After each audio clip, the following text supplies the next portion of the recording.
आप देख रहे हैं आवाज एट 9। मैं हूं तमन्ना इनामदार दत्ता। आइए देखते हैं हेडलाइंस। नेशनल हेराल्ड मामले में सोनिया और राहुल गांधी की कल होगी अदालत में पेशी। हाई कोर्ट का राहत देने से इनकार, कांग्रेस देगी फैसले को चुनौती। कल पाकिस्तान पहुंचेंगी विदेश मंत्री सुषमा स्वराज। भारत पाकिस्तान की बैंकॉक में बातचीत पर संसद में उठे सवाल। कच्चे तेल में भारी गिरावट, ओपेक के उत्पादन में कमी न करने से ब्रेंट क्रूड 7 साल के निचले स्तर के करीब। तेज मुनाफा वसूली से गिरा बाजार, दिन के ऊपरी स्तरों से सेंसेक्स 108 पॉइंट गिरा, आईटीसी का शेयर 7% टूटा। इन्फ्लेशन का इम्पैक्ट बहुत ही कम, in fact there will be no inflation impact, क्योंकि ये रेवेन्यू न्यूट्रल रेट है। इसका मतलब टैक्स नहीं बढ़ेगा। सरकार ने जीएसटी से महंगाई बढ़ने की आशंका से किया इनकार। आवास एक्सक्लूसिव बातचीत में chief economic adviser Arvind Subramanian ने कहा, जरूरी सामानों पर कम से कम पड़ेगा असर। सांसद ले रहे हैं जीएसटी पर ट्यूशन, कई नेताओं की मांग पर लोकसभा स्पीकर ने बनाया एक्सपर्ट का ग्रुप। बुलेट ट्रेन का सपना हकीकत बनने के करीब, जापान के प्रधानमंत्री की भारत यात्रा के दौरान हो सकता है प्रोजेक्ट के लिए समझौता। और दिल्ली में बढ़ता प्रदूषण बना बिजनेस का मौका, एयर प्यूरिफायर से लेकर बस सर्विस देने वाली कंपनियों की नजर। टीम इंडिया ने दिल्ली के साथ दिल भी जीता, दक्षिण अफ्रीका को टेस्ट सीरीज में 3-0 से हराया।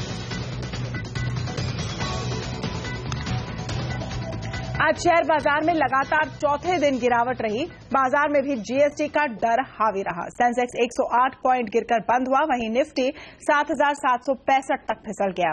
बाजार में गिरावट क्यों रही, बता रहे अब आवाज के मार्केट एडिटर अनिल सिंघवी। शुक्रवार को देर शाम अमेरिका में इतनी बड़ी तेजी और एशियाई बाजारों की मजबूती के बावजूद अगर भारतीय बाजार आज कमजोरी के साथ बंद हुए तो उसकी सबसे बड़ी वजह यह है एफआईज की दमदार बिकवाली। शुक्रवार के सेशन में भी 1700 करोड़ से ज्यादा की बिकवाली कैश मार्केट में एफआईज ने की और वही रुझान आज भी देखने को मिला। ऊपरी स्तरों से मुनाफा वसूली और बिकवाली का दबाव हावी रहा। खुले तो हम मजबूती के साथ, लेकिन जैसे ही मजबूती के साथ खुले 7,800 के ऊपर टिकने में मुश्किल हुई। फाइनली दबाव के साथ 7,750 के आसपास के लो बनाने के बाद निफ्टी बंद होता दिखा 15 अंक नीचे। सेंसेक्स और निफ्टी में कमजोरी थी। मिड कैप और स्मॉल कैप शेयरों ने संभालने की कोशिश जरूर की, लेकिन फाइनली ये भी एकदम फ्लैट बंद होते हुए दिखे। हाँ, बैंक निफ्टी जरूर मजबूती के साथ बंद हुआ।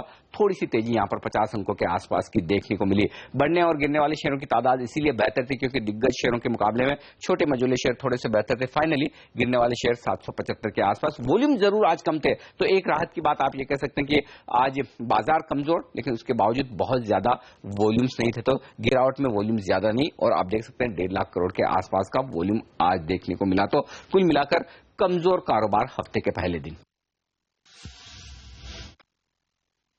देखिए, ओपेक ने अपने बैठक में कच्चा तेल का प्रोडक्शन नहीं घटाने का फैसला किया और तेल से और गैस से जुड़े सेक्टर के सारे शेयर खासतौर से दिग्गज कमजोरी के साथ बंद हुए।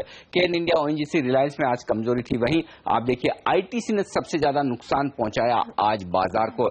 डर यह है कि जीएसटी लागू होने के बाद इन पर सिगरेट पर ज्यादा टैक्स लगेगा।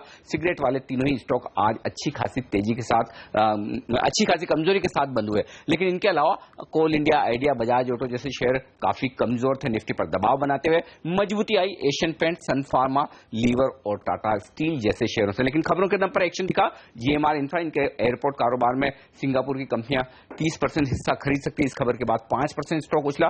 हरियाणा में पावर सप्लाई शुरू करने की खबर के बाद लैंको में तेजी बनी। गोवा कार्बन, यहां पर कुछ कार्बन ब्लैक पर एंटी डंपिंग ड्यूटी बढ़ाने की बात हुई है, उसका फायदा मिला इन शेयरों को। 11% की बड़ी तेजी। एसआर ऑयल ने अपना डीलिस्टिंग प्लान जाहिर किया, 146 रुपए का डीलिस्टिंग प्राइस, लेकिन उसके बावजूद स्टॉक गिरा नहीं। लोगों को उम्मीद है कि ये ऑफर जो है वो रिवाइज होगा। स्टॉक आज मजबूत बंद हुआ। ओरिएंट पेपर, यहां पर कंपनी ने कहा कि उनका इलेक्ट्रिक कंज्यूमर बिजनेस बेचने का या डीमर्ज करके लिस्ट कराने का कोई इरादा नहीं है। उसके बाद स्टॉक 10% के निचली सर्किट पर। शार्प इंडिया में कुछ स्टेक बढ़ाने की खबर आती दिख रही है अलग इन्वेस्टर्स की तरफ से। उस खबर के बाद 20% के ऊपरी सर्किट पर जा टिका ये शेयर। और मार्केट एक्सपर्ट उदयन मुखर्जी का मानना है कि बाजार फिलहाल सीमित दायरे में ही कारोबार करेगा। अगर जीएसटी पास होता है तो निफ्टी 8,100 के पार जा सकता है। मार्केट निफ्टी जैसे रेंज में रहा है 7700 नीचे की तरफ और 8100 ऊपर की तरफ, उसके बीच में ही घूमना चाहिए अनलेस कोई बड़ा इवेंट हो जाए। जीएसटी बहुत ही अच्छी तरह से पास हो गया और मार्केट को उसका डिटेल्स अच्छा लगा, तो ऐसा हो सकता है कि निफ्टी 8100 के थोड़ा ऊपर जा भी सकता है। अगर ग्लोबल मार्केट में बहुत टर्बुलेंस हुआ है दिसंबर में, यूएस फेड रेट के आसपास, हो सकता है 7700 नीचे की तरफ टूट सकता है। और जीएसटी को लेकर मार्केट बड़ी उम्मीद लगाए बैठा है, लेकिन कांग्रेस ने जीएसटी को लेकर अपना रुख अभी तक साफ नहीं किया है। कांग्रेस नेता अश्विनी कुमार का कहना है कि सोनिया गांधी के साथ चर्चा के बाद ही अंतिम फैसला लिया जाएगा। तो ऐसे कहा जा रहा था कि सोनिया गांधी जो हैं वो अपने लीडर्स के साथ बातचीत करेंगी, कब तक मीटिंग एक्सपेक्टेड है? देखिए, अब सोनिया जी आ जाएं, वो एक मीटिंग लेंगी और उसके बाद इस पर विस्तृत चर्चा होगी। अब इसमें जितना भी समय लगेगा, मैं आज तो समय निर्धारित नहीं कर सकता, पर जीएसटी बिल ऐसा बिल है जो हम लेके आए थे, मगर इन्होंने उसमें संशोधन किए हैं। हम चाहते हैं उन संशोधन को या तो वापस लें और या फिर हमको परसुएट करें कि ये संशोधन जरूरी है, मगर बुनियादी तौर पे सबकी राय है कि जीएसटी होना चाहिए, मगर हम इससे जल्दबाजी में काम सरकार नहीं करा सकती। जीएसटी को लेकर ये भी चिंता है कि इससे महंगाई बढ़ेगी, लेकिन सीएनबीसी आवाज के साथ एक्सक्लूसिव बातचीत में मुख्य आर्थिक सलाहकार अरविंद सुब्रमण्यन ने कहा कि जीएसटी से महंगाई नहीं बढ़ेगी।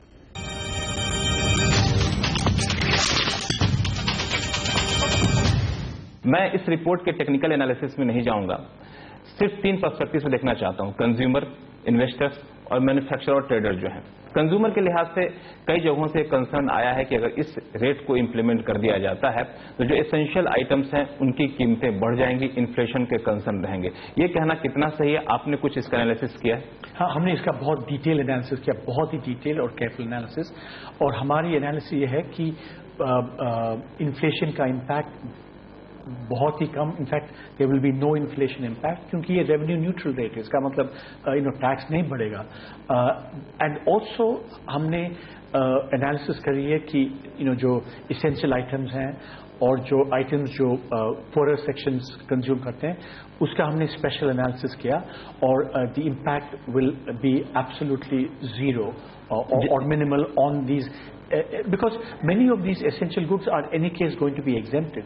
तो चाहे फूड हो, चाहे pulses हो, चाहे एजुकेशन या हेल्थ हो, most of these are going to be exempted. So the impact on poorer sections is going to be virtually not at all. Inflation का कंसर्न मैं इसलिए कह रहा हूं क्योंकि आपने लोअर रेट रखा है 12%। कई सारे पैकेज्ड फूड है जहां पे अगर जोड़ लिया जाए वैट और एक्साइज ड्यूटी तो मुश्किल से 8% या 6% की एक्साइज ड्यूटी बनती है। उसको हम लोअर रेट में लाते हैं, 12% हो जाएगा, जो ऑटोमेटिकली कीमत ज्यादा होती है। तो आपका एनालिसिस किस तरह से कहना है कि नहीं इन्फ्लेशन का इम्पैक्ट नहीं आएगा? क्योंकि मेरा एनालिसिस और बाकी कई लोगों का कहना है कि इन्फ्लेशन इम्पैक्ट आएगा कई सारे पैकेज्ड फूड या फिर दूसरे एसेंशियल आइटम में। ऑब्वियसली फूड ग्रेन छोड़ देते हैं, फ्लोर छोड़ दें, राइस छोड़ दें, तो हमने ये सब केयरफुली एनालाइज किया है। जो एग्जिस्टिंग टैक्सेस हैं वो मतलब इम्पैक्ट उनका वो बढ़ने वाला नहीं है। तो इस इंटरव्यू में लक्ष्मण टेक्निकल मामलों पर नहीं गए, लेकिन सांसदों को तो टेक्निकल मामलों पर जाना ही पड़ेगा, इसलिए वो लेंगे जीएसटी पर ट्यूशन। इसकी डिटेल हम आगे बताएंगे आपको। लक्ष्मण रॉय ब्यूरो चीफ हमारे जुड़ेंगे इस पर, लेकिन फिलहाल देखते हैं कि कच्चे तेल का क्या हाल है। आज भारी बिकवाली देखी गई है कच्चे तेल में, क्योंकि ओपेक के उत्पादन में कमी से इनकार की वजह से पूरे बाजार में इसका इम्पैक्ट हो रहा है। ब्रेंट क्रूड इसके बाद फिसलकर 7 साल के निचले स्तर के करीब पहुंच गया। अमेरिकी शेल ऑयल उत्पादन को नुकसान पहुंचाने के लिए सऊदी अरब लगातार उत्पादन बढ़ाता जा रहा है, जिससे कच्चे तेल बाजार में ओवर सप्लाई और गहरा हो रहा है। ब्रेंट के दाम करीब 3.5% टूटे हैं, जबकि नाइमेक्स पर क्रूड के दाम 4% से ज्यादा गिरे हैं। घरेलू बाजार में कच्चे तेल के दाम 2600 रुपए के नीचे पहुंच गए हैं।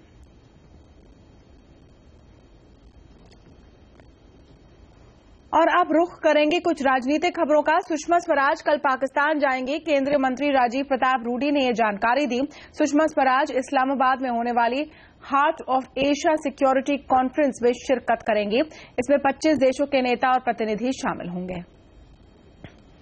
श्रीमती सुषमा स्वराज विदेश मंत्री कल पाकिस्तान जाएंगी, इस्लामाबाद जाएंगी, और ये उचित होगा कि एक बार बातचीत पूरा होने के बाद ये तय किया गया है कि विस्तार से दोनों सदनों में जो भी पाकिस्तान पर चर्चा है आतंकवाद के सवाल को लेकर के, उस पर पूरे विस्तार से सदन में श्रीमती सुषमा स्वराज जी विदेश मंत्री जी का वक्तव्य इस्लामाबाद यात्रा के पश्चात होगा।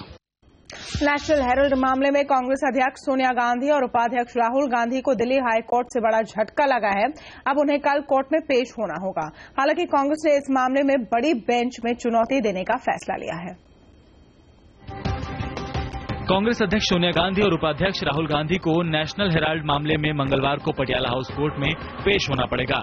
सोनिया और राहुल समेत 5 लोगों ने पेशी से छूट के लिए दिल्ली हाईकोर्ट का दरवाजा खटखटाया था, लेकिन हाईकोर्ट ने उनकी मांग खारिज कर दी। हाईकोर्ट ने इन लोगों को इस केस में व्यक्तिगत पेशी से छूट देने से इनकार कर दिया है। आगे उनको मैं सोचता हूं निश्चित तौर पर सुप्रीम कोर्ट जाएंगे, उसके लिए हम तैयार हैं। फिलहाल सोनिया, राहुल समेत 5 लोगों के पास हाईकोर्ट की डबल बेंच या फिर सुप्रीम कोर्ट में अपील करने का विकल्प है। सुब्रमण्यम स्वामी की याचिका पर यह केस चल रहा है।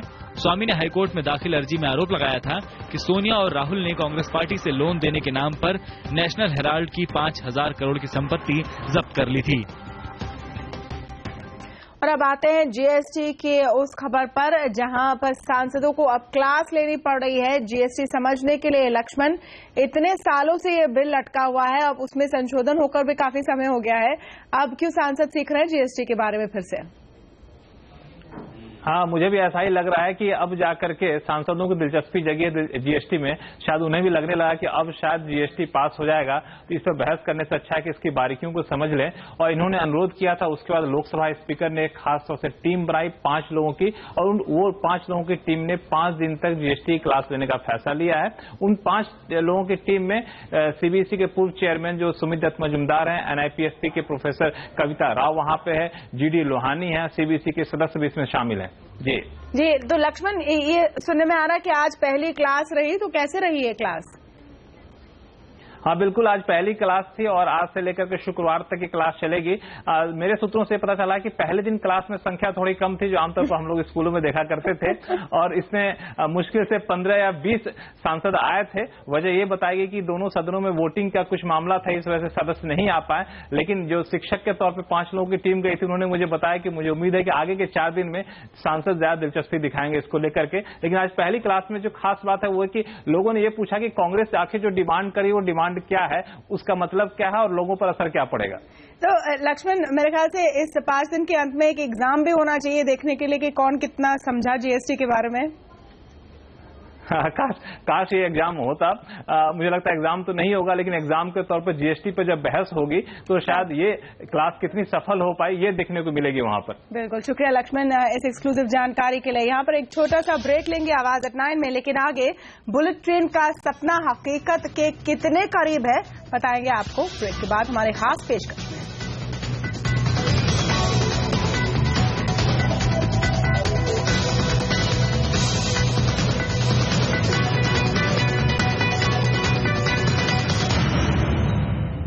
प्रदूषण की काली छत में राजधानी ढकी हुई है। दिल्ली सरकार की कोशिशें कितनी सफल होगी ये भी एक सवाल है। वहीं दूसरी ओर बढ़ते प्रदूषण से कारोबारियों ने कमाई का नया रास्ता भी ढूंढ लिया है।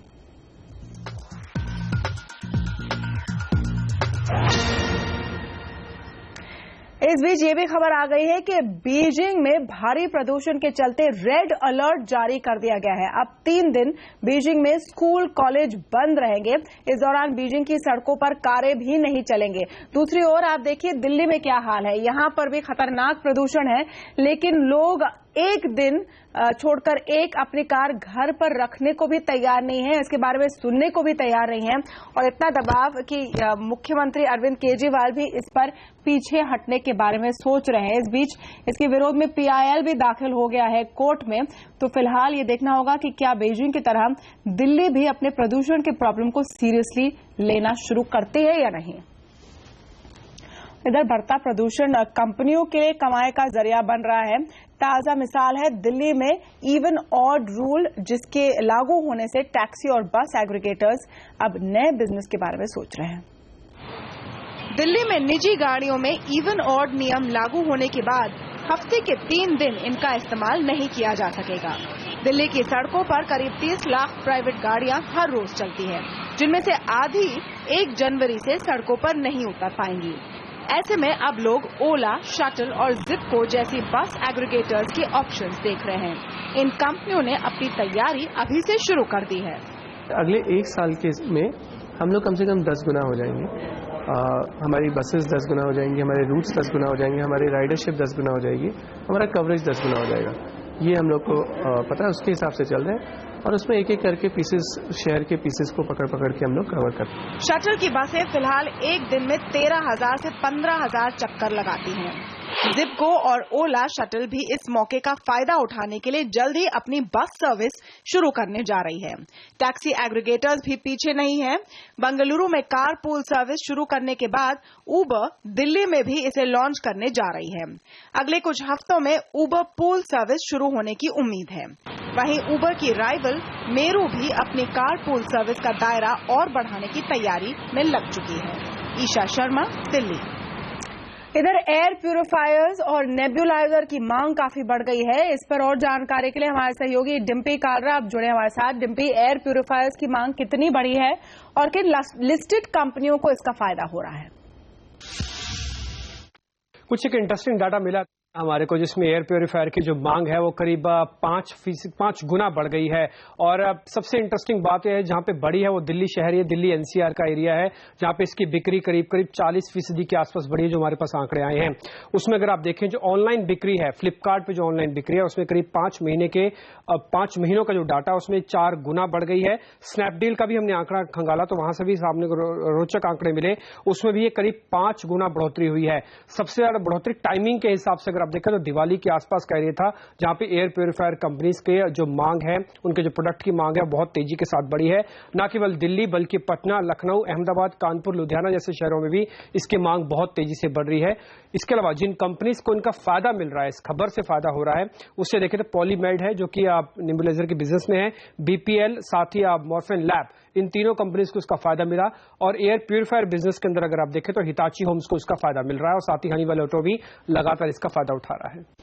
जी शुक्रिया डिम्पी। तो यहाँ पर प्रदूषण के इस प्रॉब्लम के बीच में लोग खजाना भी ढूंढने निकले हैं। यहाँ पर एक छोटा सा ब्रेक लेंगे। ब्रेक के बाद बुलेट ट्रेन का सपना हकीकत के काफी करीब। देखिए खास पेशकश इस ब्रेक के बाद।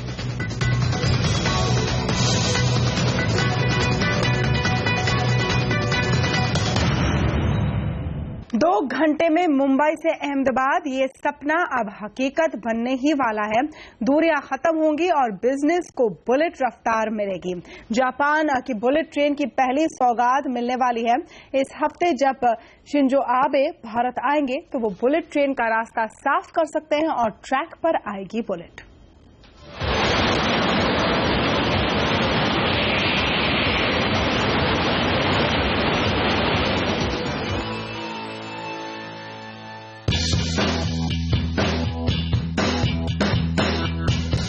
बुलेट ट्रेन को भारत में दौड़ाने के अपने सपने को पूरा करने के लिए प्रधानमंत्री नरेंद्र मोदी ने कमर कस ली है। इस ट्रेन को जल्द से जल्द पटरियों पर उतारा जा सके, इसके लिए जापान के साथ समझौता इसी हफ्ते हो सकता है। 11 दिसंबर से जापान के प्रधानमंत्री शिंजो आबे का भारत दौरा शुरू हो रहा है और माना जा रहा है कि 12 दिसंबर शुक्रवार को भारत और जापान के बीच इस हाई स्पीड ट्रेन प्रोजेक्ट पर समझौता हो जाएगा। इसकी शर्तों को अंतिम रूप देने के लिए दोनों देशों के आला अधिकारी जल्द ही मिलने वाले हैं। भारत में पहली बुलेट ट्रेन मुंबई और अहमदाबाद के बीच चलाई जाएगी और इससे दोनों शहरों के बीच की दूरी सिर्फ 2 घंटे में तय हो सकेगी। फिलहाल इसे 7 घंटे का समय लगता है। इस प्रोजेक्ट को जापान इंटरनेशनल कोऑपरेटिव एजेंसी यानी जीका ने भी अपनी फिजिबिलिटी स्टडी में हरी झंडी दे दी है। इसके मुताबिक 505 किलोमीटर लंबे मुंबई अहमदाबाद रूट पर बुलेट ट्रेन प्रोजेक्ट पूरा होने पर करीब 98,805 करोड़ रुपए खर्च होंगे। जापान की सरकार भी भारत के इस प्रोजेक्ट में खास दिलचस्पी ले रही है। तभी जापान इस प्रोजेक्ट को आसान शर्तों पर फाइनेंस करने को तैयार भी है। बुलेट ट्रेन प्रोजेक्ट के लिए जापान आधे % ब्याज पर 50 साल का सॉफ्ट लोन देने को राजी है, जबकि आमतौर पर वो ऐसे सॉफ्ट लोन 1.5% पर देता है और वो भी अधिकतम 25 साल के लिए। यही नहीं, भारत जापान के बीच जो समझौता होगा उसमें कर्ज के अलावा technology transfer, skill labour, equipment manufacturing और मेंटेनेंस जैसी शर्तें भी होंगी।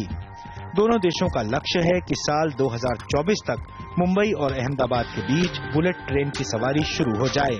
Bureau report. और आवाज एट 9 में फिलहाल इतना ही। आप बने रहिए CNBC आवाज के साथ। नमस्कार।